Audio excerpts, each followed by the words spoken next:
Ndugu wanachama wenzangu nyote kwa pamoja, mabibi na mabwana, asalamu alaykum wa rahmatullahi ta'ala wa barakatuh.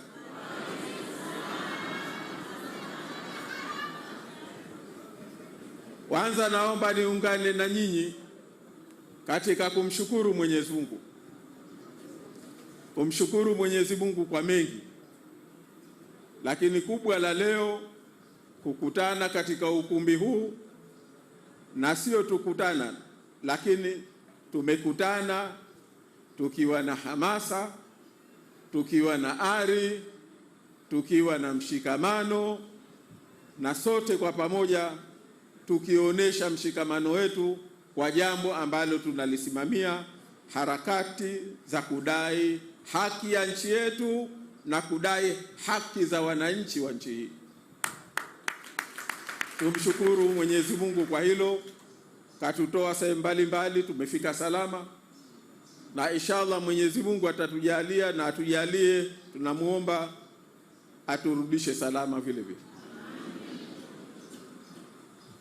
Baada ya kumshukuru Mwenyezi Mungu, naomba nichukue fursa hii kwa dhati kabisa kuwashukuru viongozi wetu kwa kusimamia harakati zetu baada ya mapito yote ambayo tumeyapita. Na leo mnatuona, si ndio? Tumependeza na ari na moto ule ule. Mesi uone kama umepungua, naona umezidi, na inshallah utazidi zaidi tukijaliwa. Lakini kwa namna ya kipekee nawaomba kwa dhati kabisa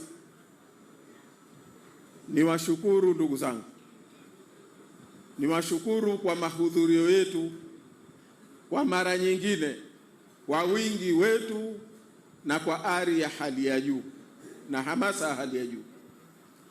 Hili si jambo rahisi. Nilikuwa nawaambia kule Pemba, nyinyi mnaona atu tumekuja tu kwenye jambo letu. Kuna watu saa hizi wamefumba macho bwana, wanaumia kama waliolishwa ile kule Pemba naita chungwa ya dole, naijua ile siki kali kweli kweli, ukiitia mdomoni utafikiria inakata chango. Basi wako na wanaumia kwa haya mahudhurio yetu na hamasa, na utawaona tu. Wengine utafikiri wametiwa upupu na hawamjui, matusi mengi, mughma, umefanywa nini, hata mwenyewe hawezi kukieleza. Ni haya walitamani na walijua kwamba hawa bwana chali, lakini imekuwa kama amekuja kujigonga na ukuta. Chali imerudi kwao. Kweli si kweli jamani? Kwa hivyo kwa hili tumshukuru Mwenyezi Mungu, lakini na sisi wenyewe tujipongeze, tusilione kwamba ni jambo la kawaida. Ndugu viongozi na wanachama wenzangu, maana najua wanatufuatilia, wanatusikiliza kwa makini katika hili. Mnakumbuka kwamba baada ya uchaguzi uliofanyika, jina lolote utakaoita,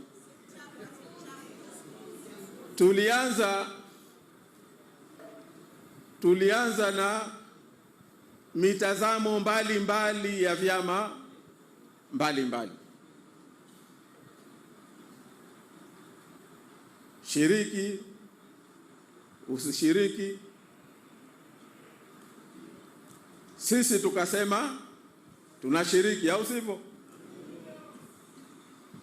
Baada yaliyotokea, kuna wengine mpaka leo si tuliwaambia msishiriki, wameshika, wako kwenye bango hilo hilo.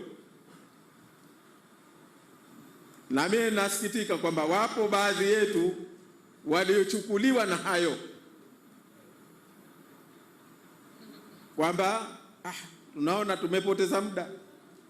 Jamani, tumepoteza muda, tumepoteza nguvu, tumepoteza nguvu. Hii tuliyofikia, ndugu zangu, ni hatua moja kubwa katika harakati. Leo tupo tulipo, tumefika tulipofika kwa sababu ya uamuzi wetu wa kushiriki katika uchaguzi. Tuliambizana huko nyuma kwamba tumewezeka, tumefanya kila juhudi. Kaeleza babu hapa, miafaka, watu kuzungumza, tukafika pahala tukawemo kwenye serikali ya umoja wa kitaifa, lakini bado mambo hayaja. Tusingeshiriki kwenye uchaguzi, tusingepata kuiambia dunia, dunia isingepata kuona, na pengine hata sisi wenyewe tusingeona kwamba bado nyumba yetu sio tu kwamba inavuja, inabubujika. Wanasema Waswahili, bado kama mboribo. Manake ukikaa chini yake utakavoroa, huwezi kuambia wewe umekaa kwenye nyumba. Kwa hivyo tumeyaona mashimo yaliyomo, na haya ndiyo madhumuni yetu. Dunia waone, sisi wenyewe tuone, na wenyewe wanaosimamia hili pia waone. Sisi tunasema kwamba kushiriki kwetu kumekuwa ni sehemu muhimu ya harakati hizi. Sisi tunayajua, ndio maana tukachukua uamuzi tuliochukua. Nasema haya kwa sababu kuna wenzetu wanataka bado tubaki katika hoja, kushiriki ilikuwa sawa au si sawa, kwa sababu ya yaliyotokea. Mwingine anasema nyinyi simliambiwa. Mimi huwa nawaambia, na naomba hili tulifahamu. Wanawaambia kama hoja ni kwamba kwa sababu ya sheria mbaya. Wir glauben, Feierabende sind perfekt, um frisch zu kochen. Eure Dienstage Basi kama huo ndio msingi wenyewe, basi tufunge vyama. Tufunge vyama. Kwa sababu kama kuna sheria mbaya katika nchi hii, ni sheria ya vyama vya siasa. Au sivyo? Hakuna chama ambacho kimesalimika na ubaya na uovu wa sheria ya vyama vya siasa, pamoja na katiba zetu zote mbili. Hakuna chama kilichosalimika. Tulikuwa kwenye jahazi nyingine, tunakumbuka namna tulivyonyang'anywa, tena kwa njia za kijahili kabisa, na watu ambao ulitegemea wao kwa nafasi yao, kwa taaluma yao, wawe waadilifu, ilianza kuibiwa pesa, wakapewa wasiohusika kwa uwazi, kinyume na misingi ya sheria za fedha za umma. Kuna aliyechukuliwa hatua, lakini wamekula, wamebaki. Sasa tumesikia juzi wanaambiwa na wao uchaguzi waliofanya pia batili, ajwa. Tumesikia hao wanaolaumu ushiriki wao wenyewe sasa hivi hawajijui kama wako chini au wako angani. Hawajijui uongozi wao upi, kwa sababu ya sheria ya vyama vya siasa na ofisi ya msajili. Sasa kama ni ubaya, basi ubaya mkubwa katika nchi hii uko katika sheria ya vyama vya siasa, na tufunge vyama, au sivyo? Lakini sisi tunasema hekima za harakati za kudai haki. Mwenzako alikochagua sema una mchango. Hatua aliyochukua yeye kususia uchaguzi ina mchango uliotoa, au sivyo? Na sisi kushiriki kwetu uchaguzi ndio haya tunayaona.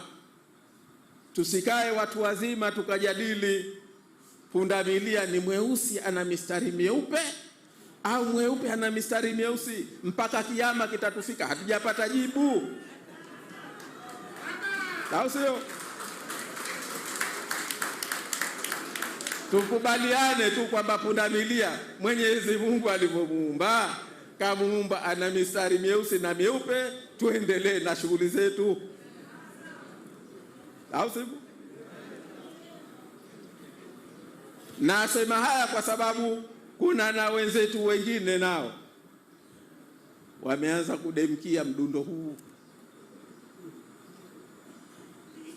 Safari yetu sisi tunakotaka kwenda, ndugu zangu, inahitaji sote tuwe kitu kimoja, na tulisema, tulihusiwa na wazee wetu na sendo tunaoshikana nayo. Walituambia, bwana, mambo yote katika dunia hii we azima utumie, jambo moja usije ukazima. Usije ukazima nini? Usije ukazima ujinga wa mtu. Kama ni ujinga, tengeneza wako, au sivyo? Lakini ukishakutengeneza, simama nao. Wengine watu wanasema tumeamua hivi, akifika hapo nje akasema yeye ndo ataka kuwa mwerevu. Huu ni ujinga.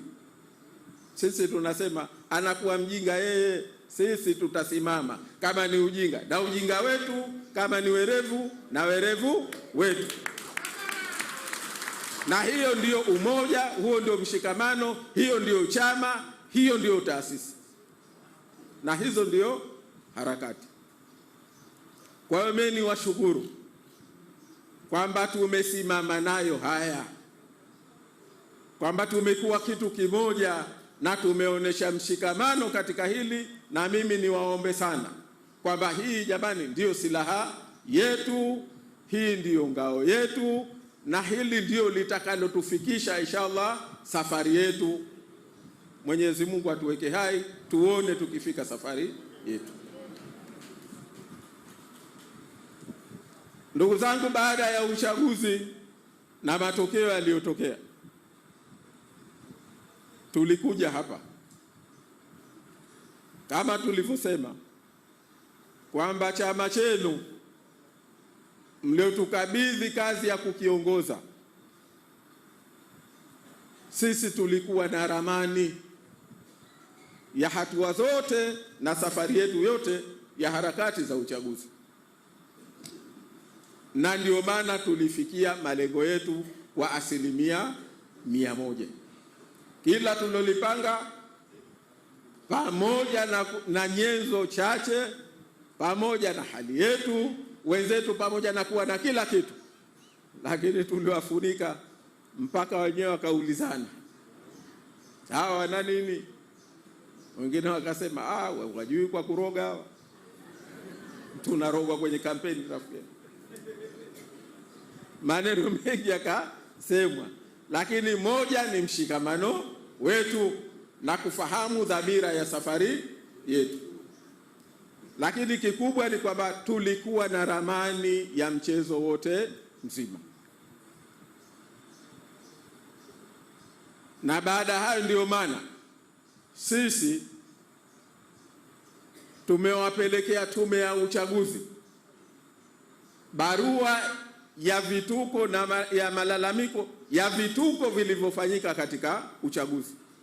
Barua ile si hatukuipeleka baada ya siku ya 3, tumeipeleka tarehe 30, yaani siku ile ya uchaguzi, usiku wake tarehe 29, alfajiri yake saa 11:30, barua yetu iko tume ya uchaguzi 11:30 alfajiri. Hatukulala, kwa kushirikiana na viongozi wetu wa majimbo, wa mikoa, tukaandaa kwa ukamilifu, kwa urefu kabisa yaliyotokea takriban katika majimbo yote. Ni kwa sababu tulikuwa tumejipanga. Lakini la pili, mara tu baada ya uchaguzi tulifanya ziara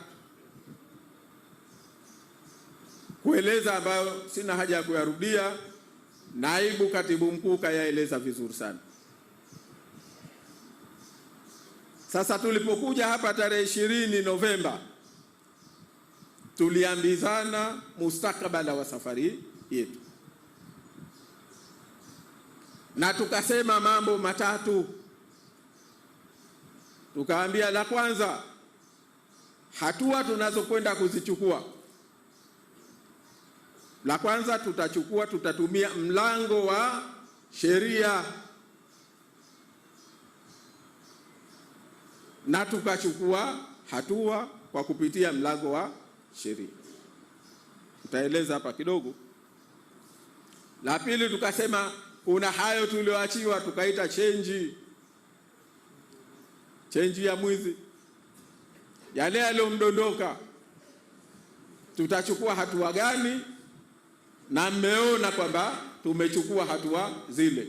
Tuliambizana ili tusije tukababaika kwamba mbona tumo barazani, mbona tumo bungeni.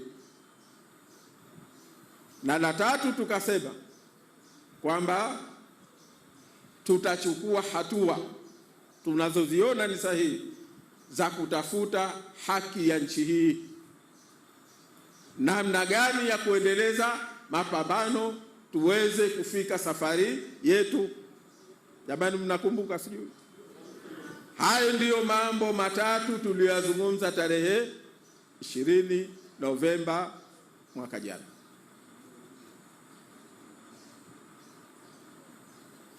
La kwanza la chenji mmeliona na mmeanza kupata habari ya watu wetu waliomo katika baraza, waliomo katika bunge. Naomba tuwapongeze sana.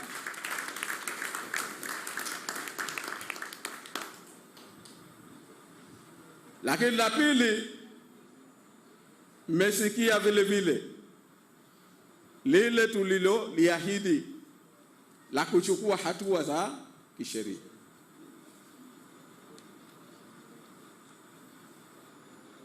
Tumefungua kesi 25 za uwakilishi na 28 za ubunge Unguja na Pemba.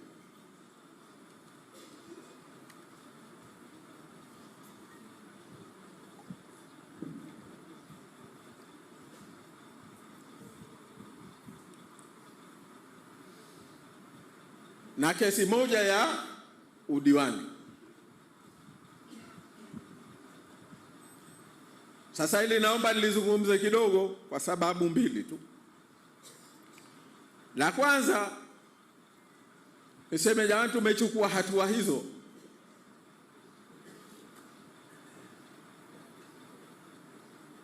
hapa Zanzibar. Hawa wenzetu wao mwaka 2018 waliona namna gani ya kuziba watakaoyafanya yapate nguvu na yasimame.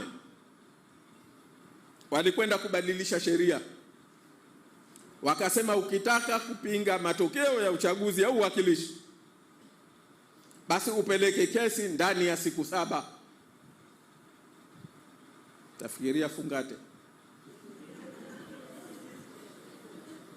Maana standard kwa angalau hakuna kitu kilichowekwa ndani ya siku 7, minimum katika takriban sheria zote ndani ya siku 14, isipokuwa kesi za uchaguzi. Time ya limitation, eti umehujumiwa haki za wananchi wote hawa, unapewa ndani ya siku 7 wende ukadai haki yako. Kuna sheria kwa mambo ya madogo madogo tu umepewa mwaka mzima. Kuna sheria umepewa miaka mitatu, ndani ya miaka mitatu upeleke kesi yako. Kuna sheria mpaka miaka 12 mambo ya ardhi. Lakini hili ndio peke yake lilioambiwa ndani ya siku 7. Hii sheria ilitungwa kwa nia ovu kweli kweli. Na hawakufanya hivyo tu. La pili, wakaongeza ada ya kutoa ukitaka kufungua kesi milioni 2.5 kama kwamba kwa kila kesi moja, kama kwamba huyo aliokwenda kugombea au hao wananchi wanaokwenda kutathmini haki yao kama kwamba ni matajiri sana. Tulilieleza hili, sina haja ya kulirudia. Nachotaka kusema tu kwamba hatua tulichukua, tukafungua kesi zote hizo, na tulifungua kabla hizo siku 7 hazijatimia.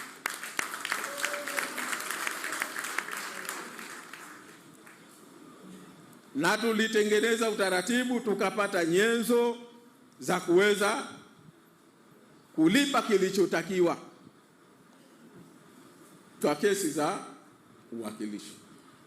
Na mimi katika hili niseme kwamba tumpongezeni sana, tuwapongeze viongozi wetu, hasa makamu mwenyekiti ambaye alifanya kazi kubwa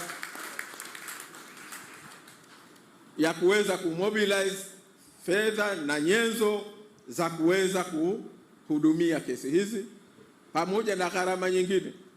Takriban chama chenu mpaka sasa kimetumia zaidi ya shilingi milioni 100 kwa kesi hizi.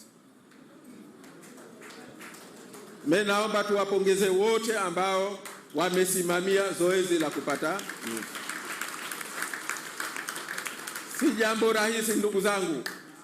Baada ya uchaguzi mmeshakamua, mmeshamaliza kila kitu, mkaweza kupata milioni zaidi ya 100 kwa chama chetu maskini, cha watu maskini. Na mimi hapa niwashukuru pia akina ndugu Mazurui na wenzake ambao wao waliamua kubeba mzigo huo wao wenyewe.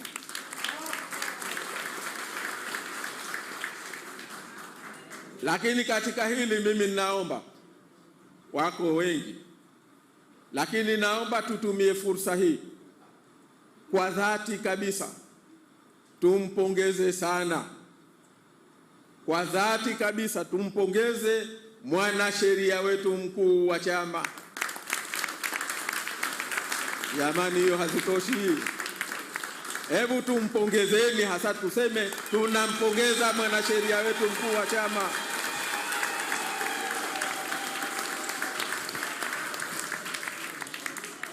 Aliyekuwa hafahamu hili ni kwa sababu haoni labda, lakini amefanya kazi kubwa ambayo imetuheshimisha kama chama, kazi ambayo imeeleza chama hichi maana yake ni kitu gani. Kazi kubwa sana. Laiti kama ingekuwa mwanasheria wetu mkuu wa chama tunamlipa, gharama ingekuwa zaidi, mbali ya milioni 100, sasa hivi tungekuwa tumetumia zaidi ya milioni 200. Mimi naomba tumpongeze sana.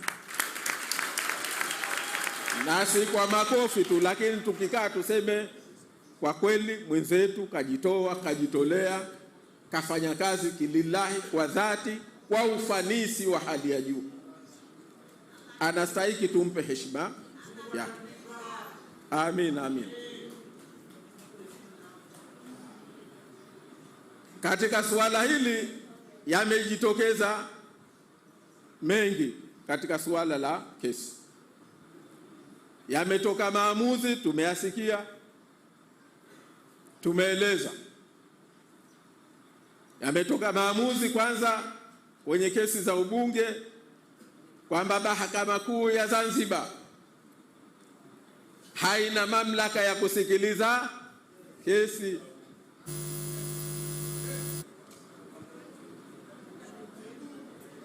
Ndio hayo tunaosema jamani, kushiriki na hatua tulizochukua, kila moja ina mchango wake kuonesha lilivyovurugika nchi hii, kuonesha nchi hii imefika pahala gani, imefikishwa wapi. Na kuna watu leo wanataka yametokea hayo kwa sababu tumesema, wananchi wamesema, wao wanataka tusiseme, tunyamaze kimya. Sisi tunasema mwanasheria wetu mkuu wa chama alitutembezea sakula kwa sisi viongozi wote, akatuambia jamani, tunakwenda mahakamani, yanayotokea yatakayotokea mahakamani jamani tunayajua. Mimi kama wakili kuna maadili yananizuia mengine nisiyazungumze,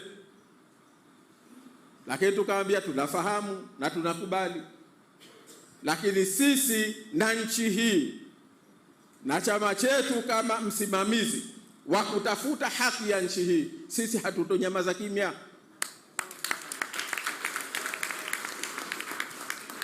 Kwa hivyo yeye amechukua hatua zake na timu yake za kutafuta haki yetu kwa utaratibu wa kimahakama.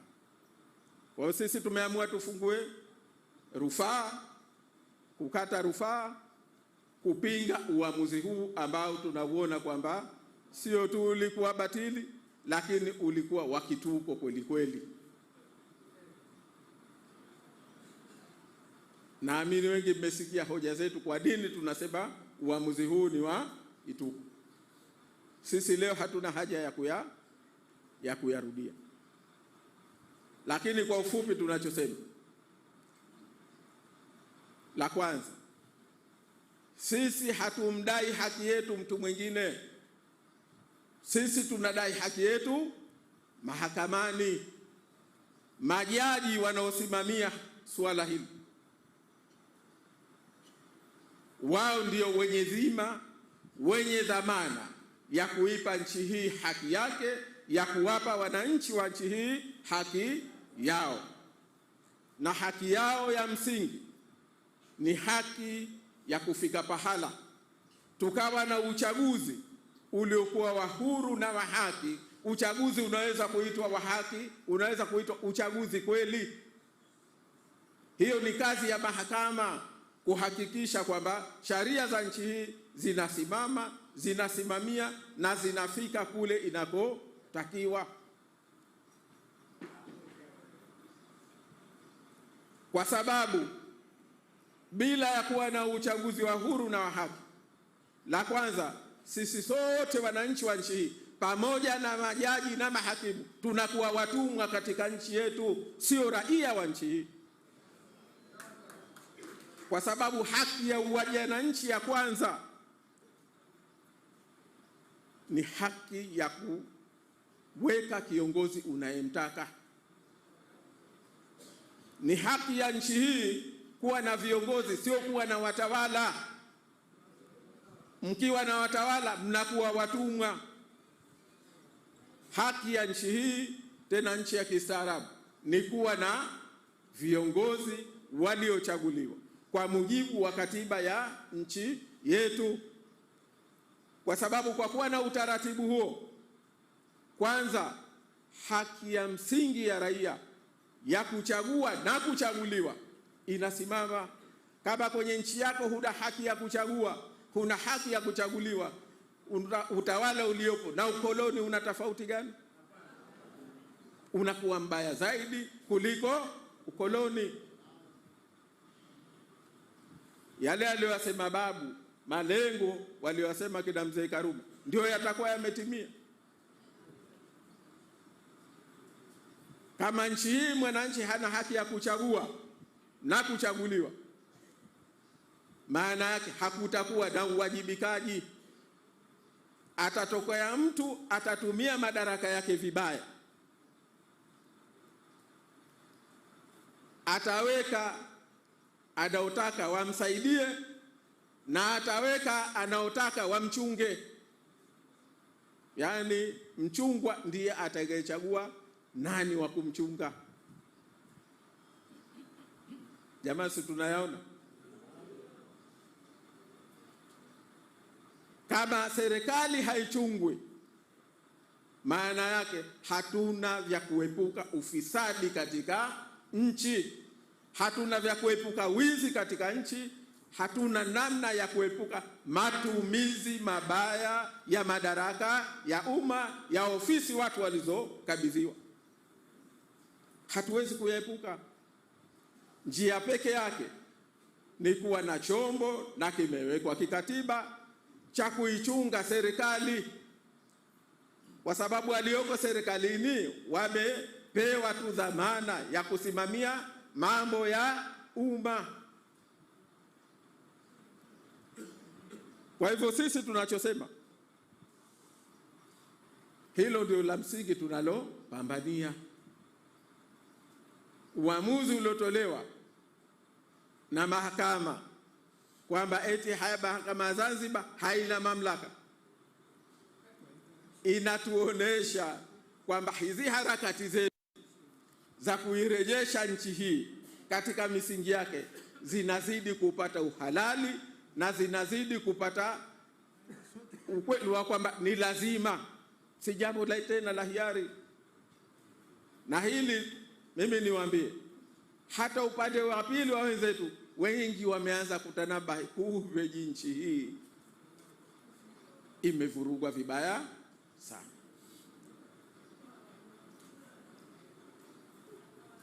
Sisi tunachosema, uamuzi huo ni wa kituko.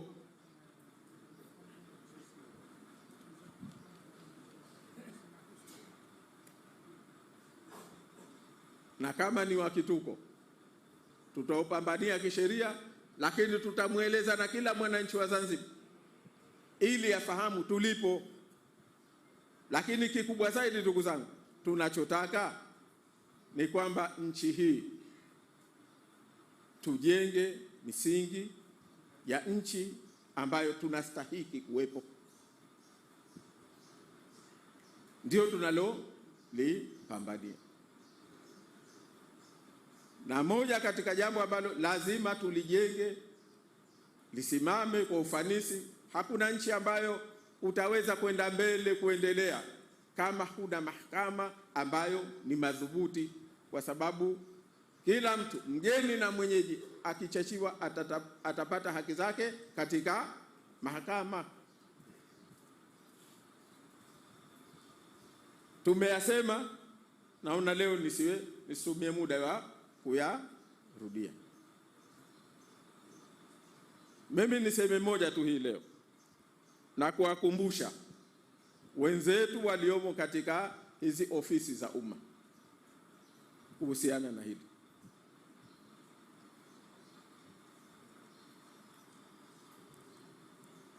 Tunasema walioko kwenye ofisi za umma, wajibu wao kuwatumikia wananchi. Anayetaka siasa aache ofisi ya umma, aje kwenye siasa. Uko huru huku hakuna interview. We njoo tu interview, kisha kwa mumu ndani tutakuinterview mumu, tutakujua kama ndiye au si, au vipi? Interview yetu sisi ya ndani kwa ndani, unavyokwenda unavyorudi, hiyo ndio interview yetu. Tafika pahala tutakujua wewe ndiye au siye. Lakini wasitengeneze vyama vya siasa ndani ya ofisi za umma. Ofisi za umma kazi yake ni kuwatumikia wananchi bila kujali itikadi zao.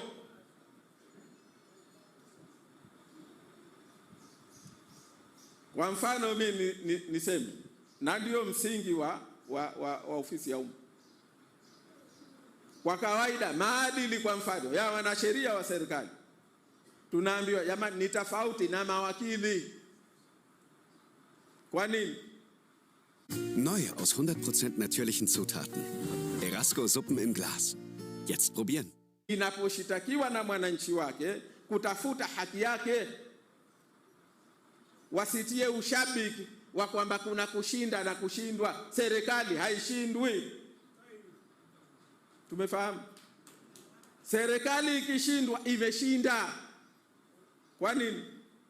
Kwa sababu itakuwa imepata mwongozo kutoka kwa mahakama yake kwamba bwana, namna ya kuwatendea wananchi wako ni hii, na kwamba serikali yenyewe ijisifu kwamba imetengeneza utaratibu wa wananchi wake kupata haki zao, hata kama haki ile iko mikononi mwa serikali. Mimi kama ni kiongozi, na ndio maana ninasema mimi nilipokuwa mwanasheria mkuu, waulizeni mawakili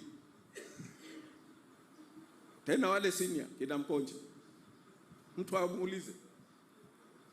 Tulipokosea serikali wanataka kushtaki, nilikuwa nakaa nao naambia bwana, hapa msitushtaki, kweli hapa tulikosea, sasa tuelewane, tulimalize hili. Hamu na wajibu wa mwanasheria mkuu ni kuhakikisha mwananchi kapata haki yake.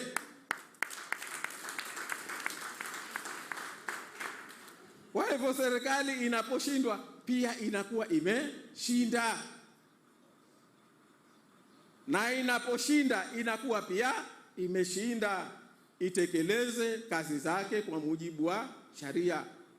Inasikitisha sana leo tunafika pahala walioko ndani ya serikali wanaona kwamba watumie hata hikima za kijanja, technicalities. Mwanasheria wa serikali haruhusiwi kutumia technical grounds kuminya haki ya mtu. Hayo ndiyo maadili ya utumishi wa umma. Leo wamefanya, leo mpaka chombo cha umma, taasisi ya umma inatafuta waandishi wa habari kuja kupotosha jambo ili kuwavunja moyo wanaotafuta haki yao mahakamani. Huu ni ujahili mkubwa.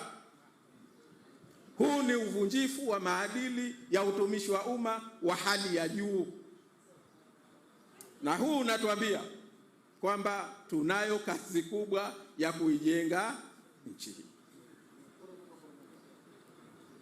Na kesi tulizofungua, mimi nasema ni darasa la kutosha la kuona wapi tunahitaji kujirekebisha. Sisi tunaamini, sisi tumebahatika kwenye chama chetu tuna wanasheria wengi, mnaowaona na msiowaona, mnaowajua na msiowajua. Kila mwenye akili yake timamu anajua huku ndio kwa kwenda. Wanachopambania hawa ni jambo la haki. Tunao wengi. Tunachosema sisi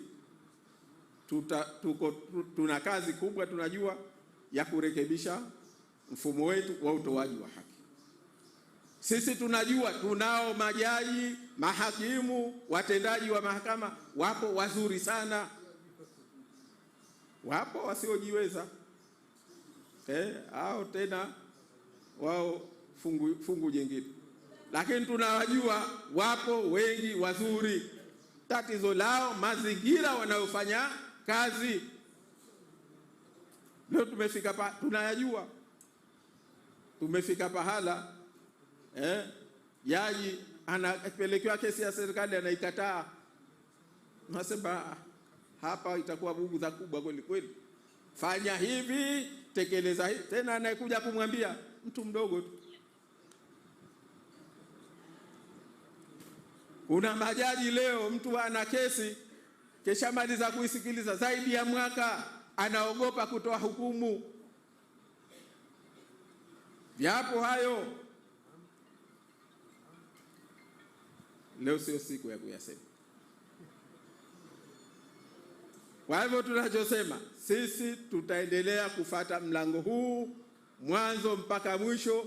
Naomba tuwe na amani kwamba mlango huu tunauweza, ukinyooka, ukipinda namna gani ya kuunyosha pia tunauweza, shudu yetu, kiasi chetu, na tunaamini inshallah haki ya nchi hii, wananchi wa nchi hii, haki ya tutazipata kupitia mlango huu ambao tumeuchagua. Ama kuna mwenye wasiwasi jamani? Kuna mwenye wasiwasi? Asanteni. La pili ambalo ni la tatu katika mada yetu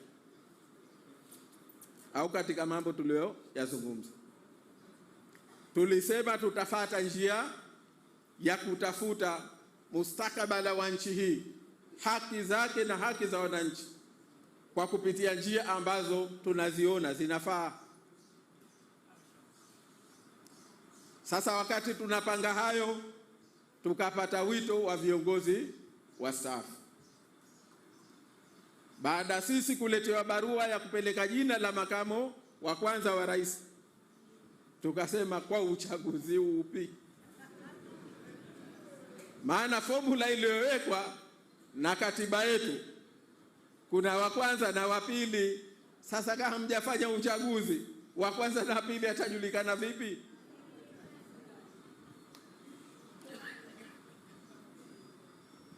Sasa baada ya kusikia nadhani hiyo tulipofika kule Kangagadi wanasema kitaka kula na CCM usitie mkono, tia guu.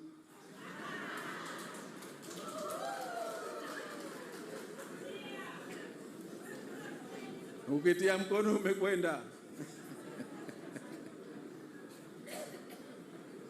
Tia guu, atakuuliza kwani watu watia maguu, wala kwa maguu, ambia kwani wala kwa bikona. Basi tunawe tuendelee.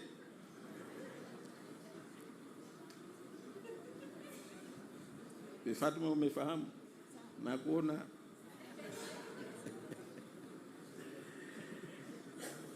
Kwa hivyo viongozi wetu wenye hikima wakatuambia, jamani, na haya aliyosema babu yashikeni vizuri, kwamba tumekwenda pamoja na wanakotokea wao, lakini wametuita kwa nafasi yao, kwa hekima zao.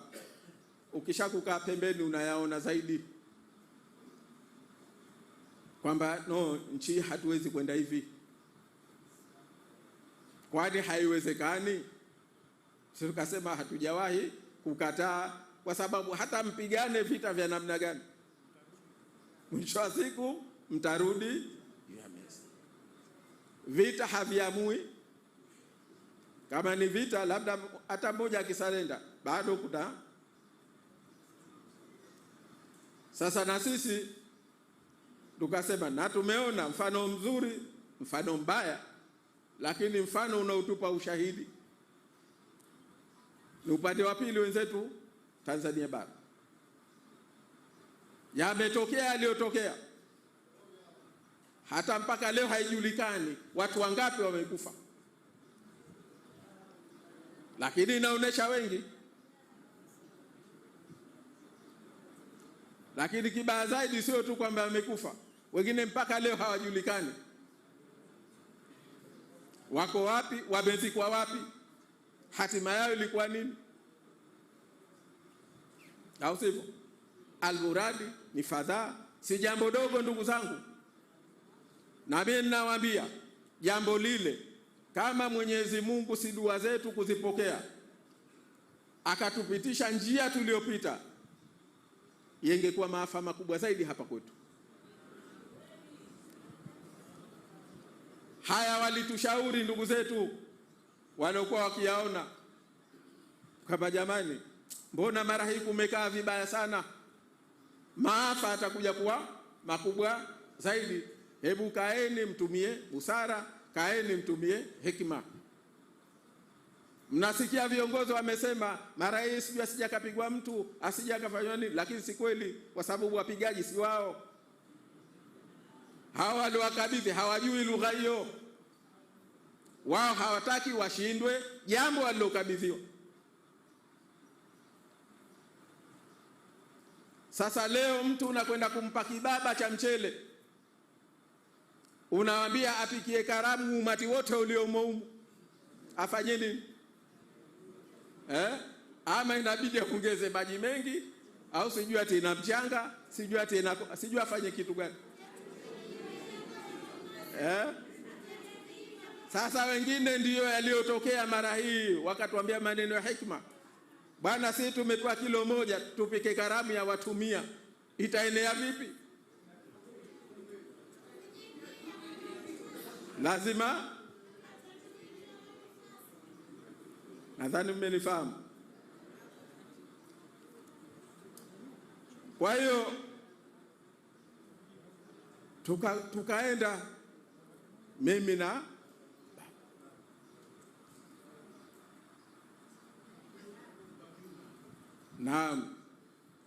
mimi namshukuru sana. Yaani ilikuwa kama Mungu alituletea ilhamu, tukashikana na ule msemo usiokongwe aivushi. Maana ya zamani wamepata kuzungumza wenyewe kizamani, ya kisasa tukazungumza kwa pamoja kisasa vile vile, na tunakoelekea tukazungumza kwa pamoja tunakoelekea. Kwa hivyo tokea tarehe 8 Novemba mwaka jana mpaka tarehe 3 Februari mwaka huu tukafanya jumla ya vikao 6. Vikao vingapi? 6. Lakini kabla ya hapo, sisi wakati tunaendelea na hayo, ilibidi tuende kwenye kikao cha kamati kuu, tukaeleze tunakoendelea, ili wenzetu wasije wakasema sasa ilikuwaje. Tukajadili na tukapata ridhaa ya chama chetu, endeleeni, lakini ndani ya misingi hii. Maana baada ya uchaguzi watu walikuwa wakituuliza hapa, wengine naingia hapo, wengine nakuuliza mzee unaapa lini? Nilikuwa naweza kuwatania, naambia wallahi lazim sinchapa, au niape vipi tena? Na wengine nilikuwa nawaambia chama chetu hakijasema kwamba mimi niende tu nikape. Tulisema tulipokuja hapa kwamba tunakwenda safari hii, na alhamdulillah mkaturidhia, au sivyo jamani? Mkaturidhia kwamba nendeni, kwamba tunachokwenda ni kutafuta suluhu ya kudumu ya nchi yetu.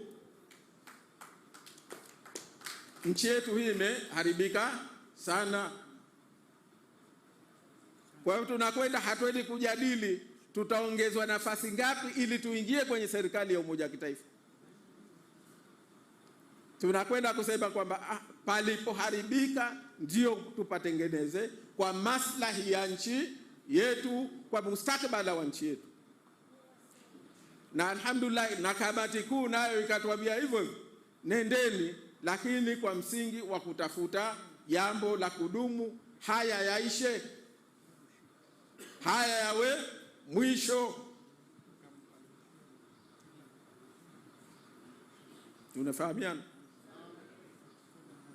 Na ndio kilichokuwa kimetuongoza. Kwa hivyo kama mlivyotangulia kuelezwa hapa kwamba tumezungumza mengi, ukweli niseme kama alivyosema makamu mwenyekiti hapa kwamba kuna sehemu ya utaratibu huu bado hatujaukamilisha, na hasa kwa upande wa wenzetu. Mazungumzo yana utaratibu wake, yana heshima yake, yana maadili yake, yana na siasa zake vile vile. Kwa hivyo hatujafika pahala kama lugha aliyotumia yeye pale mwanzo wakituuliza wengine, kila mtu kwa staili yake.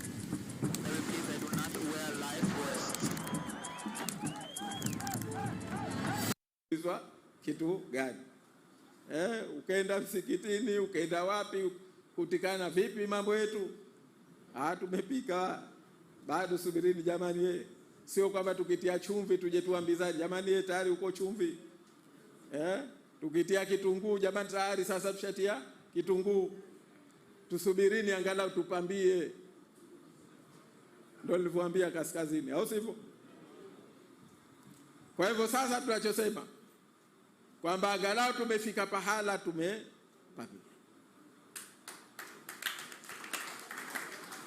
Ilitakiwa hasa labda tungesubiri mpaka tukapakua ndio tukaja sasa tukafafanua, lakini la kwanza tumezingatia, jamani, sisi ndio ambao tumebeba mzigo wa maafa yaliyotokea. Sisi ndio ambao tumesubirisha. Sisi ndio tuliowaambia subirini, tunakwenda kuyafanyia kazi. Pengine wenzetu wao ndio yalishakuisha. Au mmewahi kuwasikia kwamba jamani, yaliyotokea tutarekebisha? Sisi ndio tuliosema tutakwenda kuyapambania, tuyarekebishe, tutafute haki ya nchi hii, haki ya wananchi wa nchi hii. Muda umepita mrefu, tukasema hapa tulipofika tuje kwenu angalau tuwaeleze. Maana wengine maburunguti yalishaanza, huko bwana kumebakia sijui nafasi ya makamu wa pili, sijui, na sio upande wetu tu. Bwana, walioshughulika, wanaohambanika, wanaopata shida huko upande wa pili huko. Maana sisi tunasema ujinga sasa basi, au sio? Tunalopambania ni kuondoa ujinga katika kuendesha nchi hii, au sivyo? Ndio maana yake. Lakini kwa wenzetu huko, wao kuna watu wanasema ujinga mtamu. Wanasemaje? Ujinga mtamu. Kwa nini? Kwa sababu wanafaidika na huu ujinga, au sivyo? Kwa hivyo likitokea lolote la kubadilisha, linawashughulisha kweli kweli. Hawalali wengine bwana, wallahi, wengine wako kwa waganga, wengine wametafuta watu wa dua. Kwa sababu ya nini? Kwa wao ni nini? Ujinga mtamu, maana wanafaidika. Kwa hiyo tukasema sisi tuje angalau tuelezane tuko pahala gani, tuache wenzetu nao endelee na utaratibu wake. Kwa hivyo yale tunayoyaeleza, ndugu zangu, tunaeleza katika hali kama hiyo. Imebidi tudokoe kidogo ili mjue angalau kwamba tunakokwenda ni huku. Maburungutu yalishakuwa mengi na anatoka kila upande, lakini jamani, tunakwenda mwezi wa Ramadhani huu. Tulisema watu wasije wakaharibu saumu zao, maana mtu akishakupewa burungutu, mwingine bwana kanapika harage kwanza atalifumulia moto. Kama anapikia kuni, ende kwa jirani kwanza, kwa bidada, ende akamwambie umeasikiayo huko, kumbe yote uongo mtu. Sasa saumu itakuwepo hapo jamani?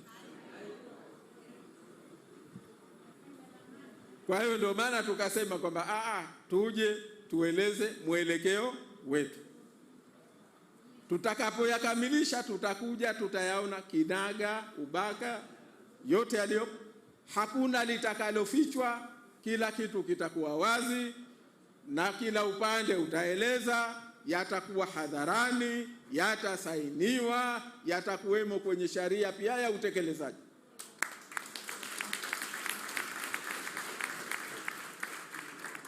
Kwa hivyo hilo tusiwe na wasiwasi. Sasa mimi niwaulize tu, tuendelee na hichi kidogo au tutasubiri ikamilike?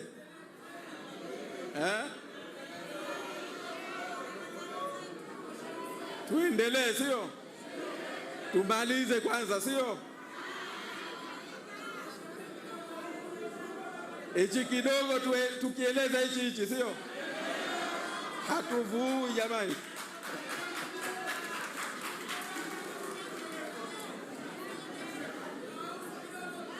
Sasa ndugu zangu, tuendelee.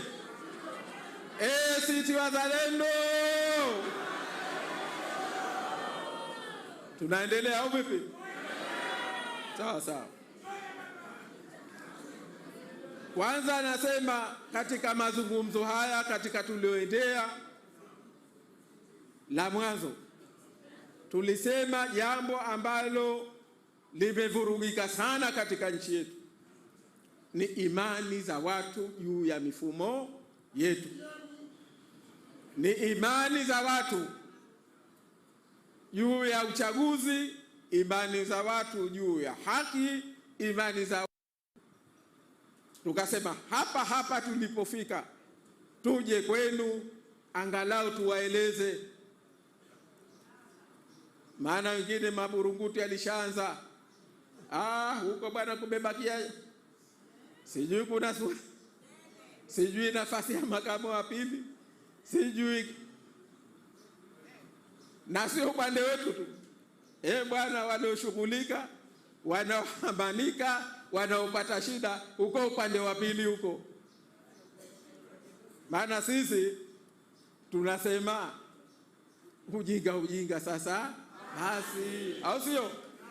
Tunalopambania ni kuondoa ujinga katika kuendesha nchi hii, au sivyo? Ndio maana yake. Lakini kwa wenzetu huko, wao kuna watu wanasema ujinga mtamu. Wanasemaje? Ujinga mtamu. Kwa nini? Kwa sababu wanafaidika na huu ujinga, au sivyo? Kwa hivyo likitokea lolote la kubadilisha, linawashughulisha kweli kweli. Hawalali wengine bwana, wallahi, wengine wako kwa waganga, wengine wametafuta watu wa dua. Kwa sababu ya nini? Kwa wao ni nini? Ujinga mtamu, maana wanafaidika. Kwa hiyo tukasema sisi tuje angalau tuelezane tuko pahala gani, tuache wenzetu nao endelee na utaratibu wake. Kwa hivyo yale tunayoyaeleza, ndugu zangu, tunaeleza katika hali kama hiyo. Imebidi tudokoe kidogo ili mjue angalau kwamba tunakokwenda ni huku. Maburungutu yalishakuwa mengi na anatoka kila upande, lakini jamani, tunakwenda mwezi wa Ramadhani huu.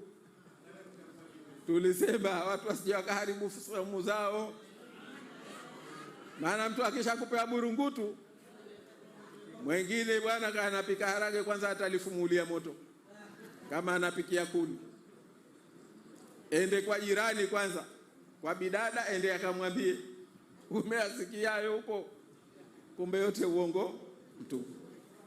Sasa saumu itakuwepo hapo jamani? Kwa hiyo ndio maana tukasema kwamba tuje tueleze mwelekeo wetu. Tutakapoyakamilisha tutakuja tutayaona kinaga ubaka yote yaliyo, hakuna litakalofichwa, kila kitu kitakuwa wazi na kila upande utaeleza, yatakuwa hadharani, yatasainiwa, yatakuwemo kwenye sharia pia ya utekelezaji.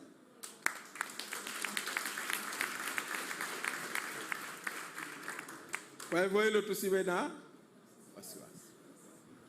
Sasa mimi niwaulize tu, tuendelee na hichi kidogo au tutasubiri ikamilike?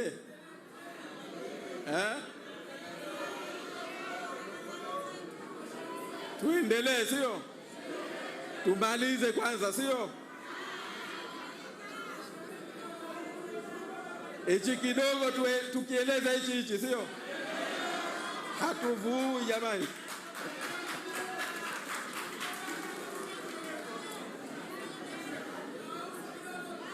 Sasa ndugu zangu, tuendelee. ACT Wazalendo, tunaendelea au vipi? Sawa sawa. Kwanza nasema katika mazungumzo haya, katika tulioendea,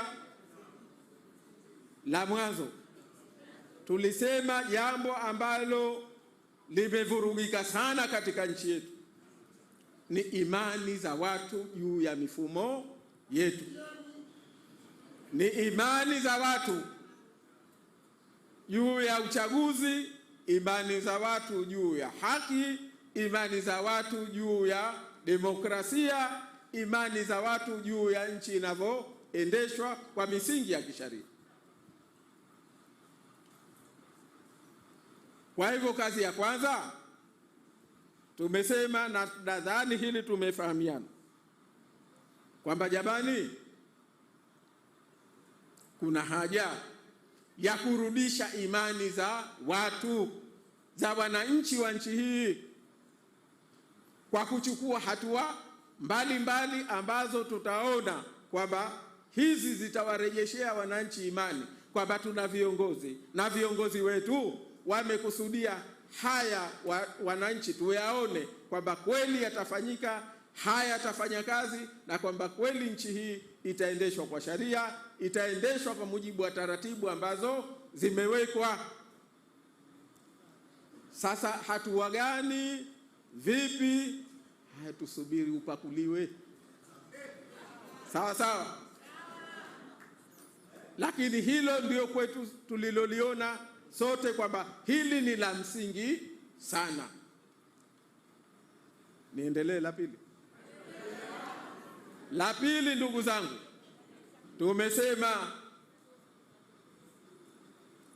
tumesema kwamba hakuna nchi ambayo itakwenda mbele ikawa na amani, ikawa na utulivu, ikawa na maendeleo, ikawa na haki za watu wake, ikawa na uadilifu kama haijafata misingi ya katiba yake, na katiba yake ikawa ni katiba ambayo itaweza kudumisha misingi hii. Tunasema sisi kwamba katiba jamani ni kama vile force of gravity. Leo tuko duniani sote kwa sababu hii dunia imetuweka pamoja. Mungu kaitengeneza kwa namna ambayo wewe hata ukitaka uruke, wewe mwenye huruki, utarudi hapa duniani sana, utarudi kama umeruka vibaya, nyonga umeitegua. Sasa na katiba na mfumo wa katiba ya nchi ndio inayowaweka watu pamoja, ndio inayojenga taifa. Lakini leo ukiwa na mfumo wa katiba wa kwamba una rais kwa mfano ambaye ana mamlaka ya kifalme, huwezi kufika. Huwezi kuwa na mfumo wa uchaguzi kwamba kuna mtu anaweza akafanya anavyotaka, akamtangaza mtu kwamba huyu ndiye aliyechaguliwa na hakuna mtu wa kumhoji. Huwezi kuwa na mfumo wa uchaguzi, huwezi kuwa na mfumo wa kuendesha nchi. Anaweza akauliwa mtu na serikali isichukue hatua yoyote na hakuna ambaye ataulizwa.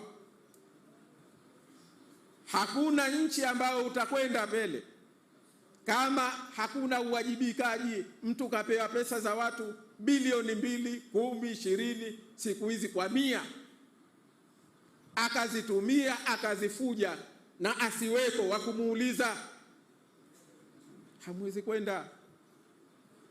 Hamwezi, hata mkiwa matajiri namna gani. Haya yote yanachangiwa hali tulionayo leo Zanzibar kwa sababu tuna katiba ambayo haiakisi haya yote. Tukitaka haya kuyatengeneza, lazima tuwe na mfumo wa katiba unaoendana na haya matarajio ya watu, matarajio ya nchi yatakayowezesha nchi kufika pale. Kwa hivyo lazima Zanzibar tuwe na katiba mpya. Lazima tuwe na katiba mpya. La pili, utaratibu wake itafanyika vipi, itashughulikiwa vipi, kutakuwa na nani watakaosimamia, ndani ya muda gani, hatua gani, watu watashirikishwa vipi? Jamani, hapo subirini. Tumefahamiana? La tatu, tumesema fitna kubwa ya nchi hii, mzizi wa fitna nini? Uchaguzi. Sadakta, ndio fitna yote ya nchi hii. Waliouliwa, waliohujumiwa, waliofukuzwa makazini, waliofanywa nini, waliovunjwa miguu.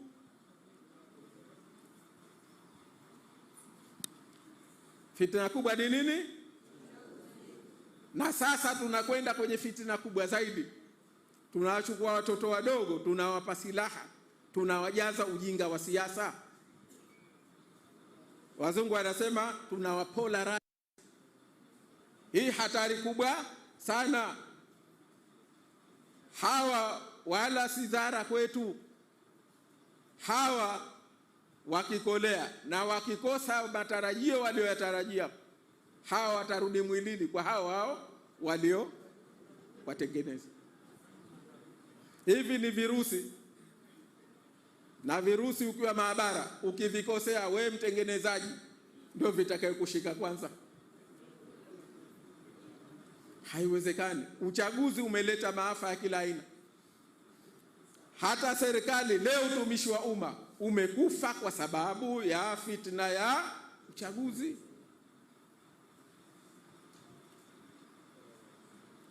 Kwa hiyo tumesema kama kuna jambo lazima lipatiwe tiba, ni mfumo wote wa uchaguzi, kitaasisi, uendeshaji na mambo yake yote. Mtu anaweza kujiuliza, lakini si tushafanya marekebisho mara nyingi?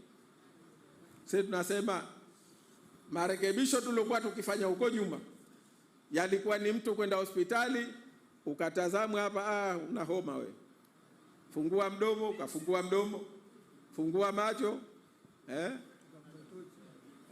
ukapigwa tochi ya mdomo, alafu namwona daktari kainama muda mrefu, utafikiria kuna nini, Panadoli 2 mara 3, nenda nyumbani, kumbe ni jambo. Tumesema mara hii lazima tuingie maabara, tujue hasa kwa kina tatizo, makosa, kasoro ziko wapi, ndipo tuje turekebishe. Tumefahamiana? Lakini tumesema tunahitaji, lazima, ili nchi hii isimame, ili nchi hii iwe na maridhiano ya kweli, nchi hii iwe na demokrasia, iwe na serikali ya kweli, iwe na mfumo wa kidemokrasia wa kweli, iwe na haki za kiraia za kweli, kuwe na uwajibikaji wa kweli, ni lazima tuwe na mfumo wa uchaguzi utakaokuwa uchaguzi kweli. Sasa patafanywaje? Pataandaliwa nini? Utaratibu gani? Haya ndugu zangu, tusubiri wakati gani? Nyungu itakapo. Jamani, haya mabaya na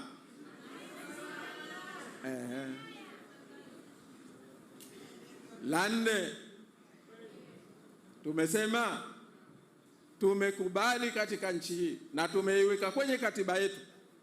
Soma ibara ya 9 ya katiba juu ya serikali ya umoja wa kitaifa. Serikali ya umoja wa kitaifa kazi yake ni kusimamia maridhiano ya nchi hii, tuwe na umoja wa kitaifa wa kweli, tuwe na umoja wa kitaifa wa kweli na maridhiano ya kweli. Tusifanye hivi tunavyokwenda kwamba mmoja ni wali mwingine ni tandu. Babu anafahamu vizuri matandu. Wanaume wa siku hizi wengi vijana hawana habari ya matandu. Lakini zamani ulikuwa ugomvi bwana ndani ya nyumba. Unapakuaje hapa na matandu?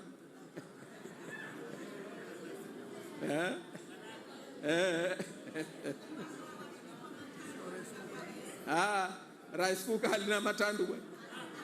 Au sio? Na hii ya kuwekewa kwenye poti ukapakua mwenyewe. Sasa manake matandu unaweza kuliweka pembeni ukala wali wako na ukashiba. Sasa hatuwezi kwenda hivyo. Kama tumekuwa na kuendesha nchi kwa pamoja, serikali ya pamoja, basi isiwe ya pamoja, iwe ya pamoja kweli kweli. Sasa vipi tutafanyia kazi? Wapi panapohitaji marekebisho? Twende namna gani? Tusubiri? Sawa sawa. La tano hilo, si ndio? La tano bwana. Imani kwa wananchi, katiba, uchaguzi, mfumo wa uchaguzi na suala la umoja wa kitaifa kwa ujumla wake pamoja na serikali. Sasa la tano kuna orodha ili haya yote tuliyozungumza haya yaweze kufanya kazi. Ndugu zangu, haya yanahitaji, kuna mambo mengi nayo yakae sawa, ya utumishi wa umma, sijui ya kitu gani, ya mambo kadhaa. Sisi kwa haraka, kwa mfano, tuliainisha mambo karibu 11. Ni 11? 12.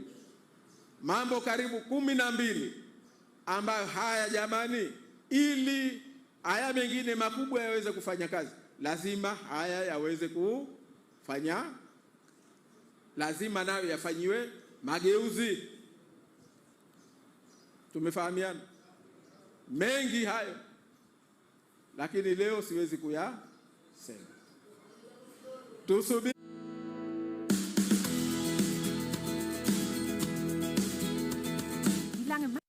Si tulikubaliana? Si tulikubaliana au vipi? Kwa hivyo tunavyosema, ndugu zangu, kwamba wala usifanye, ndio kama nilivyosema, tumepambia na wanaume wa siku hizi hawataki matandu. Ukauke tu kidogo hivi watapakua na muda mfupi. Kwa hivyo tumesema hili ni eneo pana kubwa.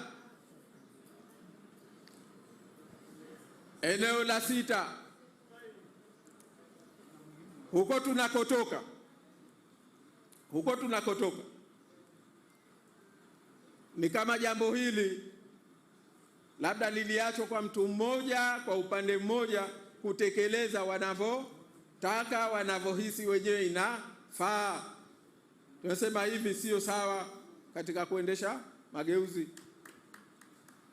Ni lazima pawe na chombo cha kisheria ambacho yatasimamia haya, utekelezaji wake toka mwanzo mpaka mwisho. Na huko nyuma tuliwahi kuwa na chombo cha namna hiyo, na hawa hapa wawili, makamu mwenyekiti na Bi Fatma hapa ni mashahidi, kwa sababu walikuwemo kwenye tume ile, kwa upande ule na upande huku, wakatekeleza yale ambayo yamekubaliwa. Kwa hiyo tumesema ili mambo haya yasiwe tena kila siku vikao, tuwakabidhi watu madhubuti waweze kuyasimamia. Watasimamia vipi? Watatekeleza vipi? ni suala. Jamani, tumefahamiana? La saba na la mwisho, haya yanahitaji yapangiwe ratiba ya utekelezaji. Usiwe utawala binafsi au mtu mmoja kuamua kwamba bwana, hili nitalitekeleza kesho, hili mwakani, hili silitekelezi. Lazima kuwe na ratiba ya utekelezaji, na ratiba hii ifuatwe kwa ukamilifu na kila pande. Sasa itaanza lini, itaishia lini? Haya ni mambo tusubiri. Naam, tumefahamiana.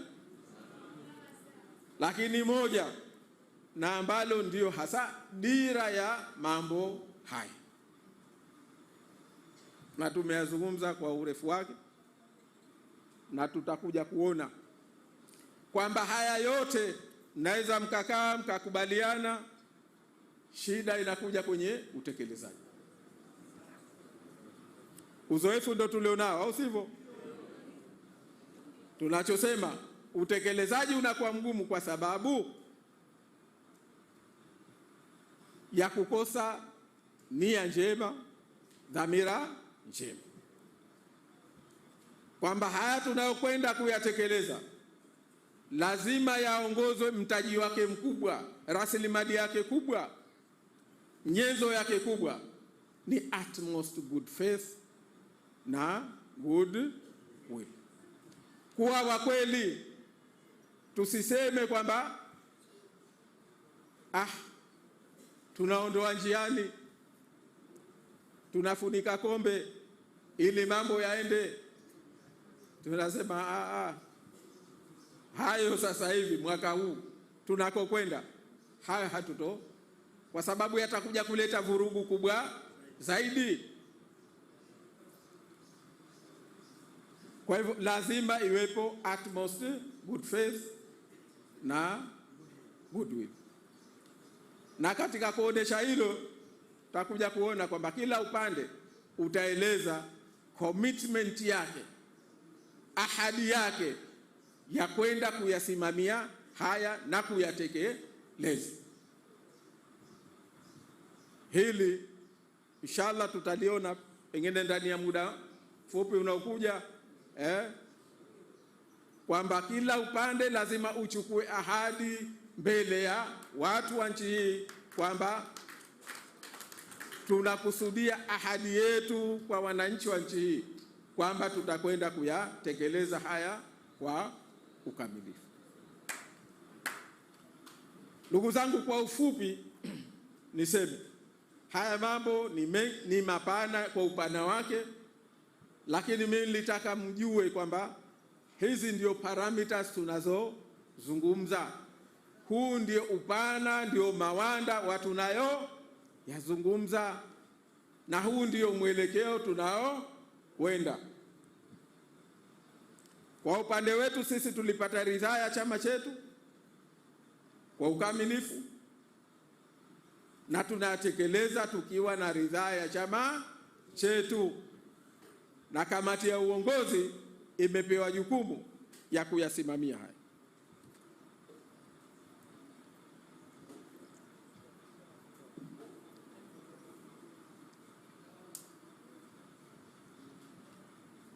Mimi naomba niulize kwanza, jamani, haya tunakubaliana? Tunayaunga mkono? Tuko pamoja? Hebu kama tuko pamoja, hebu tunyenyue mkono nione kama kweli. Mimi niwashukuru kwamba hili sisi linatupa moyo, linatupa imani. Nimalize kwa jambo moja tu muhimu la indhari. Kama ninavyosema, sisi wakati tunasema ujinga sasa basi kwenye nchi yetu, wapo wenzetu wengine wao wanasemaje?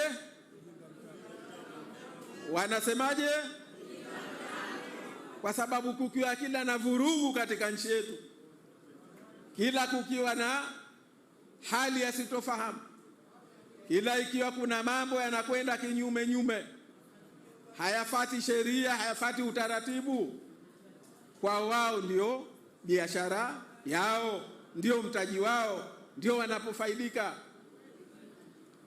Kwa hivyo haya hawayataki, na bahati mbaya wengi wamo katika hao ambao wamo ndani ya utumishi wa umma, wanastahiki kwenda kuyasimamia haya. Watafanya juhudi kubwa kuwavunja moyo watu, kuwafanyia haya ishtizai, uone kwamba hayana maana, uone kwamba sasa ndio manake nini, si ndio yale yale, au sivyo? Sisi tunavyosema, sisi katika jambo hili tulimwelekea Mwenyezi Mungu na tunaendelea kumwelekea Mwenyezi Mungu. Tunalotafuta ni la haki ya nchi yetu, haki ya watu wetu, na sisi tunafahamu misingi ya harakati yoyote itapita humo. Yaliyotokea hata tukiyazungumza namna gani, kwa lugha gani, hayabadiliki kama hatujachukua hatua ya kuyabadilisha. Kwa hivyo kazi yetu kubwa ni kuhakikisha tunachukua hatua za kuyabadilisha, na kwa sababu hiyo tunasema kama hili tunakubaliana, sisi tusiazime ujinga wa mtu, au sio?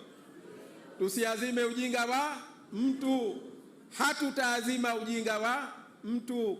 Sisi tunasimamia haya, na haya kama tutaona kuna mwelekeo, ndipo tutakapoambia wenzetu sasa tujadili namna ya kujipanga, kushirikiana ndani ya serikali kwa kuyasimamia haya yatekelezwe.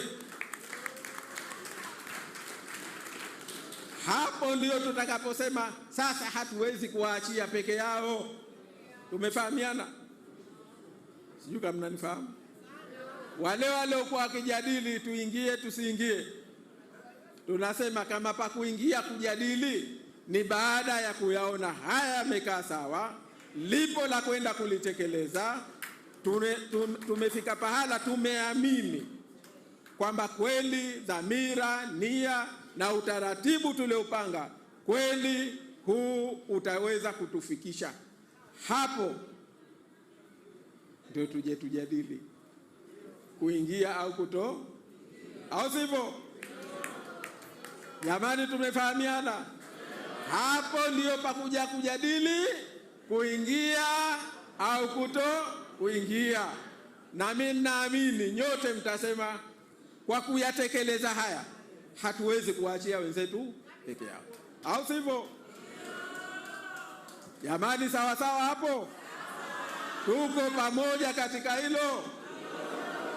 Kwa hivyo wanaosubiri kuwapa wasubiri, tuone haya yamesimama na tumeridhika, tumekubali, tunaona kwamba kweli tuko serious, haya yatakwenda kutekelezeka, ndio tutakaposema sasa maana leo kuna wenzetu wengine humu washaanza kujadili sijui nani atakuwa waziri, sijui leo hapa tulipo hawa wenzetu wengine. Mimi nasikitika sana tukiwa na wenzetu nao ujinga mtamu, maana ni kuanza kujadili maslaha yako kabla maslaha ya nchi ambayo chama chetu ndio tunayoyasimamia. Kuanza kujadili na kufikiria maslahi yako mwenyewe kabla ya kufikiria maslahi ya umma wote huu ambao umetuamini. Na mimi nawaomba ndugu zangu, tulishike jambo moja, haya tunayoyafanya naomba niwaamini kama ambavyo ni matumaini ya wana ACT Wazalendo, kwa sehemu kubwa ndiyo matumaini ya wana wa CCM na wengine wasiokuwa na vyama. Wanatutegemea sisi, wanategemea haya tuyanyooshe ili nchi ipate kunyooka. Hiyo ni fahari kubwa, hiyo ni imani, hiyo ni dhamana kubwa sana. Jamani, tusiifanye amana hii tukaishusha kwa kujadili mtu maslahi yake binafsi. Sisi viongozi wenu tunatanguliza maslahi ya nchi yetu. Hakuna leo anayejadili jusa hapa, hata ukimwambia upewe waziri atakwambia kwanza hapa hatujafika sasa kujadili waziri wenyewe wangapi. Jamani, mtu aliyeko kae kule anayepambana kwa damu na jasho, yeye ana haja uwaziri? Ana haja maslahi ya nchi yetu. Aliyoko Nungwi, aliyoko Matemwe, yeye anauliza uwaziri. Kwa nini sisi tulikuwa dhamana tuanze kujiuliza vitu vidogo dhaifu vya namna hiyo? Sisi hatuko kwenye ujinga mtamu. Sisi tuko kwenye nini? Ujinga. Basi tunataka tuyaondoe haya, nchi yetu inyoke. Ndio maana ya ujinga. Sasa basi, jamani, tumefahamiana, tuko pamoja. Naomba kama ni dua, tuyaombee dua haya, tuyaunge mkono, tuyatakie kwamba haya yafanikiwe, na inshallah Mwenyezi Mungu atajalia. Madam nia zetu za dhati, tunatafuta jambo la kheri, inshallah haya yatafanikiwa, nchi yetu itafanikiwa na tutafika safari yetu. Tunasema safari. Inshallah Mwenyezi Mungu atajalia safari hii tutaifika kwa salama, kwa maslahi ya wananchi wote, kwa maslahi ya nchi yetu. Naomba niwashukuru, asante sana.